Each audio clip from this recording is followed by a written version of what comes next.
اعوذ باللہ من الشیطان الرجیم بسم اللہ الرحمن الرحیم۔ گلگت بلتستان کی صوبائی حکومت پاکستان تحریک انصاف کی جانب سے کل 27 جون کو دوسرا بجٹ، بہت عوام دوست بجٹ جو ہم نے پیش کیا، اس میں کچھ خد و خال میں عوام کی خدمت میں پیش کرنا چاہتا ہوں، جس میں ڈیولپمنٹ کی مد میں ہم نے 47 ارب پہلی دفعہ گلگت بلتستان کی ہسٹری میں 47 ارب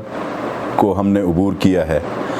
اور پھر نان ڈیولپمنٹ کا پورٹ فولیو 61 ارب، اور اسی طرح سے ویٹ سبسڈی 10 ارب جو پہلے سے تھی، جو پی ٹی آئی کی حکومت مرکز میں آنے کے بعد 6 ارب سے بڑھا کے ہم نے 8 ارب کی تھی۔ تو اس پورے بجٹ کو عوام کے لیے جو سہولیات رکھی گئی ہیں ڈیولپمنٹ کے حوالے سے، روڈ انفراسٹرکچر سے لے کے واٹر اینڈ پاور کے سیکٹر کے اندر، تعلیم کے میدان میں، پھر صحت کے میدان میں، اور پھر ٹورزم کے سیکٹرز کے اندر، تو گلگت بلتستان چونکہ گرانٹ ایڈ پہ چلنے والا ایک صوبہ ہے، وفاق سے ہمیں پیسہ آتا ہے تو ہماری ترقی کا جو پہیہ ہے وہ آگے بڑھتا ہے۔ ادروائز گلگت بلتستان کا جو ریونیو ہے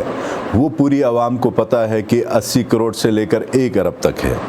اور اس بجٹ میں ہم نے عوام کے فلاح اور بہبود کے لیے یہاں سے جو آج تک جو ہمارا ریونیو جو کم ہوتا تھا، اور ریونیو کو بڑھانے کے لیے آج تک کسی بھی حکومت نے خاطر خواہ کوئی قدم نہیں اٹھایا، پہلی دفعہ ہم نے ریونیو کو کلیکٹ کرنے کے لیے جو ہم نے ہدف رکھا ہے 3.5 ارب سے زیادہ، تو انشاءاللہ ہم امید رکھتے ہیں کہ حکومت گلگت بلتستان اپنا ہدف پورا کرے گی۔ اور پھر میں آج عوام کو ایک حقیقت سے بھی آگاہ کرنا چاہتا ہوں، چونکہ گندم کی جو سبسڈی ہے 10 ارب روپیہ، آج عوام کو اس بات کا صحیح علم ہونا چاہیے کہ اس 10 ارب روپے میں سے 8 ارب روپیہ ہمیں وفاق دیتا ہے، اور 2 ارب روپے ہم جو گندم یہاں آتی ہے، وہ جو سیل پروسیڈنگز ہوتی ہیں، گندم بیچ کے جو ہم پیسہ جو ڈپارٹمنٹ کماتا ہے، وہ کل ملا کے 10 ارب ہوتا ہے۔ وفاق کی طرف سے 16 لاکھ بوریوں کا سبسڈی نہیں ہے گلگت بلتستان کے لیے، اس چیز کا عوام کو علم ہونا چاہیے۔ اب 10 ارب روپے میں سے ہم نے گندم وفاق سے خریدنی ہے، اور خریدنے کا اختیار بھی صوبے کے پاس نہیں ہے، پاسکو خریدتا ہے، اور پھر گلگت بلتستان میں ایک ٹرانسپورٹیشن کا ٹینڈر ہو جاتا ہے، اس کے تھرو یہاں پہ گندم آ جاتی ہے۔ اب ایک محتاط اندازے کے مطابق جو ہم کچھ دنوں سے کیلکولیشن کر رہے ہیں، 10 ارب روپے میں سے بمشکل ہم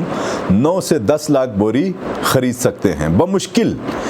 تو پھر ہونا کیا ہے کہ آگے جا کے گندم کی شارٹیج ہونی ہے، اور ہیو اینڈ کرائی کی سچویشن سامنے آ جانی ہے۔ تو آج ہم اسمبلی کے جتنے ممبران ہیں، حکومت میں ہوں بھلے اپوزیشن میں ہوں، ان سب نے مل کے اب آگے کا کوئی لا عمل طے کرنا ہے۔ حکومت وہ فیصلے جس میں تالیاں بجتی ہیں ہمیشہ وہ تو کرتی ہے، لیکن کچھ فیصلے مشکل بھی ہوتے ہیں، عوام کے لیے جواب دہ بھی ہونا ہوتا ہے۔ اب وہ وقت آیا ہے کہ ہم کوئی نہ کوئی فیصلہ ہم لے لیں کہ کیا گندم کی پرائس ہم بڑھائیں، کیا جو 10 ارب روپے میں سے گندم آتی ہے کیا وہ لے کے گلگت بلتستان کو ہم گندم پوری کر سکتے ہیں۔ اور ان سب سے بڑھ کے صوبائی کابینہ نے ایک فیصلہ کیا ہے چیف منسٹر خالد خورشید صاحب کے سربراہی میں، کہ جتنے ہمارے 17 سے ابو کے جو آفیسرز ہیں، اسمبلی کے اندر جتنے ممبران ہیں، اور جو ایک کلاس کے کانٹریکٹر حضرات ہیں، بڑے بڑے ہوٹلز کے، انڈسٹریز کے، کارخانوں کے مالکان ہیں، چونکہ اتنے بڑے کارخانے گلگت بلتستان میں نہیں ہیں لیکن پھر بھی جس لیول کے ہیں، ان سب کو اکٹھا کر کے ایک ڈیٹا ہمارے پاس آلریڈی موجود ہے BISP کے اندر، اور پھر ٹارگیٹڈ سبسڈی کی طرف ہم گلگت بلتستان کی حکومت لے کے جانا چاہ رہے ہیں کہ غریب طبقے کو، جو متوسط طبقہ ہے، اس کو اسی طرح کی سبسڈی ملے، اور جو سبسڈی کا اہل نہیں ہے اس کو سبسڈی کیوں ملے؟ آج میں بحیثیت ایک وزیر،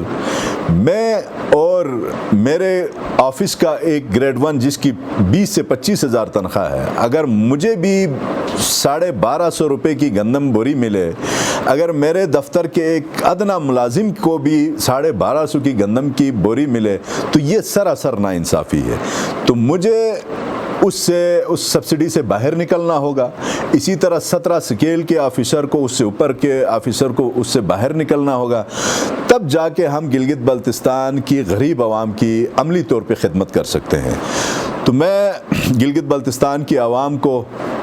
ایک اچھا صحت مند بجٹ جو صوبائی حکومت نے پیش کیا، اور اس پہ جو سب سے بڑی بات، پہلی دفعہ گلگت بلتستان کی اسمبلی میں بجٹ سیشن کے اوپر اپوزیشن کی جو جماعتیں ہیں ان کی طرف سے بہترین رویہ اختیار کیا گیا، ان کی طرف سے اس بجٹ کو اپریشیٹ کیا گیا۔ اب بجٹ بیس کے اندر ظاہر ہے ان کی طرف سے جو بھی ریزرویشن سامنے آئیں گی، جو بھی تجاویز سامنے آئیں گی، وہ انشاءاللہ حکومت ضرور سن لے گی۔ لیکن بجٹ پہلی دفعہ، پہلی اسمبلی ہے جس میں ایمیکیبلی بجٹ پریزنٹ ہوا، اور اس کے بعد سارے کے سارے حکومت کے بینچز کے اندر جو بیٹھے ہیں، پھر اپوزیشن بینچز کے اندر جو بیٹھے ہیں، خوشی خوشی اس بجٹ کو سب نے ہاتھ اٹھا کے اس کی چیزوں کو مطلب ایکسیپٹ کیا ہے۔ تو میں عوام سے بالخصوص گلگت بلتستان کی جو عوام ہے ان کی توسط سے وفاقی حکومت کو ایک پیغام بھی دینا چاہتا ہوں، ایک گزارش میں کرنا چاہتا ہوں، اور اس گزارش کے اندر میں اپوزیشن لیڈر صاحب اور باقی جو ہماری اپوزیشن کی جو یہاں پہ اپوزیشن میں ہے، وہاں پہ وہ وفاق میں پی ڈی ایم کی شکل میں حکومت میں ہے، تو ہم نے اس بجٹ کو 9 ارب کے قریب خسارے کا بجٹ پیش کیا ہے، کیونکہ ادروائز ہمارا یہ بجٹ آگے نہیں چلتا اگر ہم اپنے جو آئی بی سی وفاق سے ہمارے پاس آئی ہوئی ہیں اس کے اندر رہ کے کرتے، تو یہ مشکل ہو جاتا کہ ہم